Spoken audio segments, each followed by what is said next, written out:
Has Benjamin Netanyahu been defeated?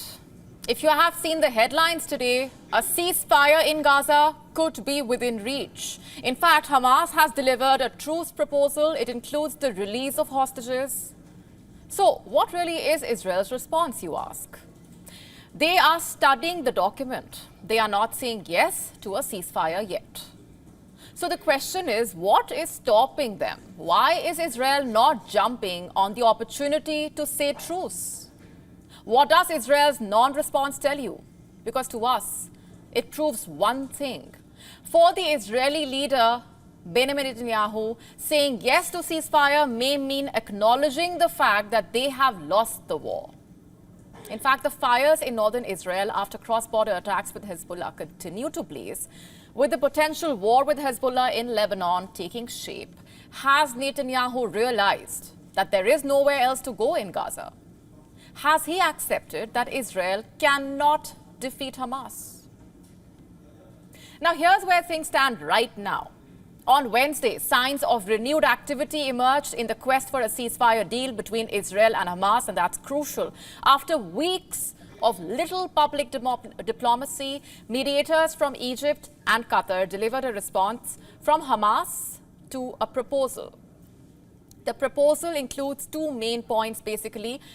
Release of hostages held in Gaza, also a ceasefire in the Palestinian enclave. Israel is currently studying the document. This was confirmed by a statement from the Prime Minister Netanyahu's office on behalf of the Mossad spy agency.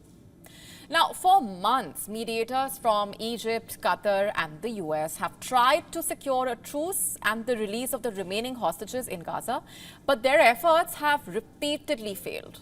And why is that? Because Hamas insists that any deal must end the war and bring a full Israeli withdrawal from Gaza. And Netanyahu, on the other hand, says Israel will only accept temporary pauses in the fighting until Hamas is totally eradicated. But you see, it's been 9 months since the war erupted. Even after 9 grueling months, Israel has not eradicated Hamas. What Israel has done in these 9 months of the war is destroyed 3/4 of Gaza City. 9 months of constant bombardment, 9 months of total devastation, 9 months of unimaginable pain for the ordinary Palestinians. Even today, Israeli bombs continue to fall on Gaza. In the last 24 hours, at least 12 people were killed in Israeli strikes in central and northern Gaza. Overnight, Israeli forces carried out new strikes in the south, new strikes in the south amid fierce fighting with Hamas. In Rafah, fighting persisted with Israeli tanks seizing several districts and advancing further west and north of the city. You see, 9 months later, the Israeli Prime Minister has no exit strategy for Gaza. And he has not yet shared a vision for what Gaza would look like after the war. There is no real plan for the future. That is why we say that the revival of the ceasefire talks is a consequence of Netanyahu losing the war in a way he has not been able to defeat Hamas or bring back the hostages. And while Israel's war in Gaza looks like a lost cause, another is raging at its northern border with Lebanon. Hamas's more powerful ally, Hezbollah, is based there after all. And just today, Hezbollah launched more than 200 rockets and drones targeting Israeli military positions. This was in response to an Israeli strike that killed a senior commander of the armed group. A full-blown war between Israel and Hezbollah seems inevitable. We've been telling you that. The Israeli military knows it. And that is why the Israeli top generals want a Gaza ceasefire, even if it keeps Hamas in power for the time being. You see, the Israeli commanders are ready to admit what apparently Netanyahu isn't. A ceasefire would be the best way to secure the release of the remaining Israeli hostages and give the overstretched Israeli forces much needed time to regroup in case a war with Hezbollah breaks out. Even Hezbollah has said that the only sure path to a ceasefire on the Lebanon-Israel border is a full ceasefire in Gaza. Now, this is not the first time. Hezbollah has said many times, we will stop attacking Israel if Israel stops attacking Gaza. Today, all the headlines suggest that Israel and Hamas appear to be on the brink of a deal. But we cannot look away from Israel's war in Gaza. The question on our minds is, what is the cause of Israel's belligerence? Does Israel have a rational reason for the assault on Gaza anymore?